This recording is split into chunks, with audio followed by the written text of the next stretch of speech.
नमस्कार, मैं विश्वजीत कुमार। आप देख रहे हैं सीबी खबर। सीबी खबर के इस एपिसोड में एक ऐसी स्थिति आपको दिखाएंगे जो एक मजाक को प्रस्तुत करती हुई नज़र आ रही है और कहीं ना कहीं सरकारों के ऊपर, सरकारी महकमों के ऊपर एक तमाचा जड़ती हुई नज़र आ रही है। आम जनमानस अपनी व्यथा कहे तो किससे कहे। बात हो रही है पानी पिलाने की, लोगों को स्वच्छ पानी घर घर तक पहुंचाने की बात होती है। लेकिन उसी कड़ी में आपको मैं दिखा दूं कि एक लंबा सा आपको इमारत नुमा ये पानी का टंकी दिख रहा होगा। बहरहाल ये पानी की टंकी बनी हुई थी 2017-18 में, जबकि यह बनना प्रारंभ हुआ था कब? तो जब अखिलेश यादव की सरकार सूबे में किसी समय में थी। इसलिए मैं बोल रहा हूं क्योंकि लगातार 2 बार से भारतीय जनता पार्टी की सरकार सूबे में बनती आ रही है। उसी कड़ी में मैं आपको दिखा दूं, मैं फिर से आपको एक बार अवगत करा दूं कि यह जो भारी भरकम इमारत नुमा टंकी आप देख रहे होंगे, यह टंकी पेयजल के लिए, पेयजल जो घरों में सप्लाई किए जाते हैं, सबको घर घर तक लोगों को शुद्ध पानी पिलाने के जो वादे किए जाते हैं, उसी कड़े में बनाई गई थी। बनना प्रारंभ हुई अखिलेश यादव की सरकार में और बनी कब? तो 2017 और 18 में। अब क्या है मामले से मैं आपको अवगत कराऊंगा। मामले से अवगत कराने के दौरान मैं आपको बता दूं कि बात होती है शुद्ध पेयजल लोगों के घरों में पहुंचाने के, जिसका टैक्स भी आम जनमानस पे करते हैं।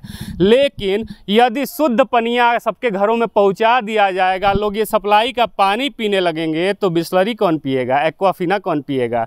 तो बिसलरी और एक्वाफिना को बाज़ारों में बिकवाने के लिए कहीं ना कहीं पूरे ये सिस्टम, भ्रष्ट सिस्टम की सच्चाई दिखाने के लिए मैं आपको लेकर के इस क्षेत्र में आया हूँ। मैं आपको बता दूं कि यह वार्ड नंबर 12 गौतम नगर है। वार्ड नंबर 12 गौतम नगर में आप स्थिति देख सकते हैं कि टंकिया तो बन के पूरा तैयार हो गया है, लेकिन पनिया पहुंचता है कि नहीं पहुंचता है। यहाँ के वार्ड पार्षद से भी हम बात करेंगे और जानेंगे कि वास्तविक सच्चाई क्या है। उससे पहले मैं आपको पूरी तरीके से आपको ये पूरा परिक्षेत्र दिखा देता हूँ और साथ ही मैं दिखा दूँ कि देखिए, आप स्पष्ट तौर पे, मैं आपको बताऊंगा नहीं, मैं आपको दिखाऊंगा नहीं। यदि कैमरे की नज़र से मैं आपको आराम से दिखाऊं तो बगल में ही आपको देखने को मिलेगा कि वहीं पंप लगा हुआ है, जिस पंप से पानी इसमें भरा जाता है। बताया गया कि एक पंप यहाँ भी लगा हुआ है और एक पंप जो है नज़दीकी चिकित्सालय जो है कमलापति त्रिपाठी चिकित्सालय, वहाँ भी है। दोनों जगह से इस टंकी में पानी भरे जाते हैं।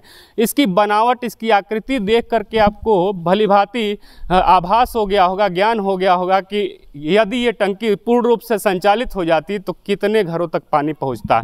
मैं वास्तविक सच्चाई यदि दिखाने की बात करूँ तो आप ये पाइप देख सकते हैं जो सीधे तौर पे वहाँ से जुड़ा हुआ है, और यह पाइप जो है किस प्रकार से इसके नटों में जंग पकड़ चुका है। तो आप सीधे तौर पे यहाँ भी मैं आपको दिखा दूँ, 2 पाइपलाइन लगे हुए हैं।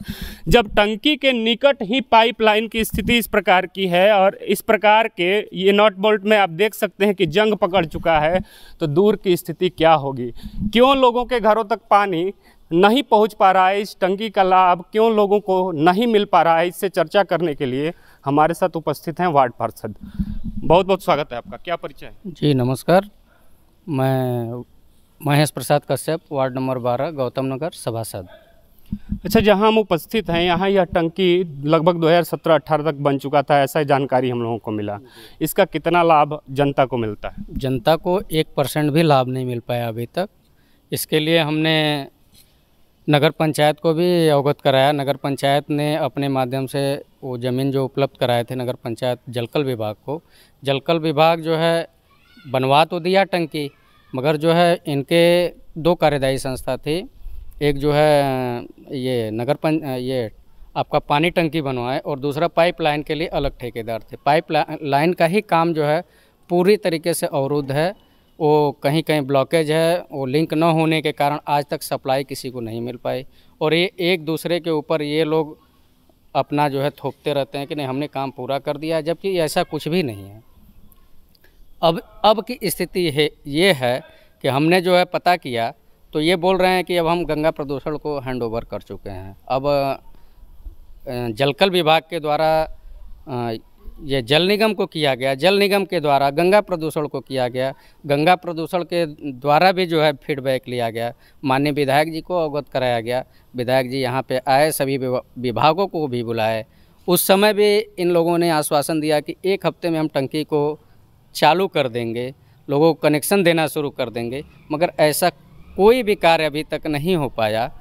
अब इसके लिए जो है हमें तो यही नहीं समझ में आ रहा है कि विभाग के पास पैसा नहीं है, क्या समस्या है ये खुले तौर पे कहूँ तो ये टंकी तो चूँकि बन चुकी है, लेकिन टंकी का पानी पहुंचाने के लिए पाइपलाइन सबके घरों तक पहुंचना चाहिए, उसकी कहाँ तक यथा स्थिति है? पाइपलाइन सबके घरों तक पहुंची ही नहीं है, और पाइपलाइन सबके घरों तक पहुंची होती तो ये समस्या आई ही नहीं होती।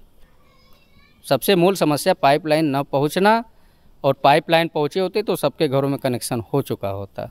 आप देख सकते हैं कि किस प्रकार से वार्ड पार्षद जी बता रहे हैं कि यहाँ धांधली हुई है। वास्तव में वार्ड पार्षद जी ही क्या, अगर एक अंधा व्यक्ति भी आया और उसको यहाँ की यथास्थिति अगर जुबानी सुनाई जाए तो वह व्यक्ति समझ सकता है कि किस प्रकार की यहाँ भ्रष्टाचार देखने को मिल रही है। और जाहिर सी बात है कि भ्रष्टाचार में मिला हुआ रुपया जब पेटवा में लोग भर लेते हैं और उस पेटवा को पचाने के लिए पानी चाहिए, तो यही टंकिया का पनिया जितने भी यहाँ मिली भगत करने वाले भ्रष्ट लोग हैं वही ये इसी टंकी के पनिया से वो खाना अपना हजम करते हैं। क्योंकि इस टंकी का पानी यदि दूसरे के घरों तक जाता तो उनका खाना हजम होता और बाजार से बिस्लरी खरीद के पीना नहीं पड़ता, आरओ वाटर के लिए कोई मशीन संसाधन बैठाना नहीं पड़ता। लेकिन तो समस्या इस बात की है कि इसमें भी पैसा खाना है, आप बजरिया में भी सेटिंग करके बिस्लरी वाले पैसवा का भी मुनाफा कमाना है। तो कुल मिला के भ्रष्टाचार से जब अपना पेट फुलाना है तो जनता की कोई क्यों सोचे, उनकी सुधि कोई क्यों ले। और भी बातें हम जानना चाहेंगे यहाँ वार्ड पार्षद जी से। ये बताइए कि आप बीजेपी के सभासद हैं। जी हाँ, मैं बीजेपी का सभासद है और सूबे में बीजेपी की सरकार भी है, तो कितना आपको सहयोग देखने को मिलता है सरकारी सुविधाओं का?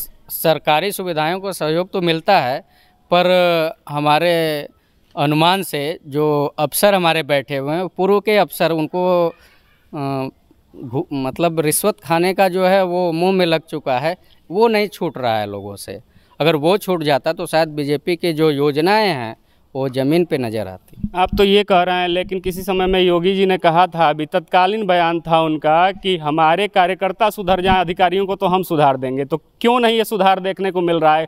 आखिर मैं बता सकता हूँ, आप भी देख रहे हैं कि अगर ये टंकी चालू हो जाए तो कितने घरों का कल्याण हो जाएगा, है कि नहीं? नहीं, घरों का कल्याण तो होगा ही, मगर ये चालू हो तब तो। ये इस टंकी से हमारे चंदौली नगर को आधी सप्लाई मिलनी है, मगर आज तक ये हो नहीं पाया जो है। और कार्यकर्ता हम तो हर वक्त अवगत कराते रहते हैं, ऐसी बात नहीं है कि मैं अपने कार्य से विमुख हूँ। मैं हर वक्त जो है विधायक जी को, माननीय पूर्व विधायक जी को, वर्तमान विधायक जी को, सांसद जी को और अपने नगर पंचायत अध्यक्ष जी को भी मैं अवगत कराया। ऐसी बात नहीं है कि मैं अपने कार्य से संतुष्ट हूँ, मगर अन्य लोगों के कार्य से, मैं अफसर के कार्यों से संतुष्ट नहीं हूँ। आप देख सकते हैं कि अपने कार्यों से संतुष्ट बताने वाले वार्ड पार्षद जी कह रहे हैं कि मैं सरकार के या उनमें बैठे हुए सरकारी महकमों के अधिकारियों से संतुष्ट नहीं हूं। बहरहाल ये स्पष्ट तौर पे आपको दिख रहा है। मैं चौतरफा फिर से आपको एक बार दिखा दूं मुआयना कि काफ़ी बड़ी टंकी है ये, आप दूर तलक देख सकते हैं और ऊपर तक मैं कह सकता हूँ बाहर से, जैसा कि मैंने पहले भी तस्वीरों में आपको दिखाया कि यह टंकी काफ़ी बड़ी है। अगर इसकी सप्लाई शुरू कर दी जाती है सुचारू रूप से तो लगभग एक बड़ी आबादी को पानी मिलना प्रारंभ हो जाएगा। लेकिन सोए हुए अधिकारी, सोए हुए भ्रष्ट नेता जो हैं वो कब तक कितना काम करेंगे? मैं सीधे तौर पे प्रहार करना चाहता हूं कि यहाँ कुछ न कुछ भ्रष्टाचार तो देखने को मिल ही रहा है। इस टंकी का निर्माण जब हो रहा होगा तो काफ़ी पैसे खर्च करके ये टंकी बनाई गई होंगी। मैं एक टुक में और भी जानना चाहूँगा सभासद जी से, निर्माण कार्य में कितनी राशि इसके लिए आई थी? अब ये तो हमें जानकारी नहीं है, क्योंकि हमारे कार्यकाल से पहले ये हुआ था और कार्य उस समय चल रहा था। मैं जानकारी भी लेना चाहा पर नहीं अवगत हो पाया, शायद इसलिए भी जानकारी नहीं हुई होगी क्योंकि काफ़ी लंबे समय से ये परियोजना चली आ रही थी और निर्माण 2017-18 में हुआ और लगभग तीन विभागों में इस तीन विभागों में मिलकर परिवर्तित हुआ, इसलिए भी नहीं पता चल पाया।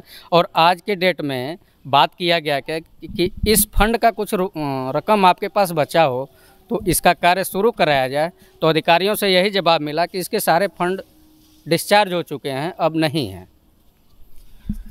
देख लीजिए माननीय मोदी जी, सीबी खबर के द्वारा एक हमारी छोटी सी कोशिश है लेकिन इसका लाभ काफ़ी बड़ा है।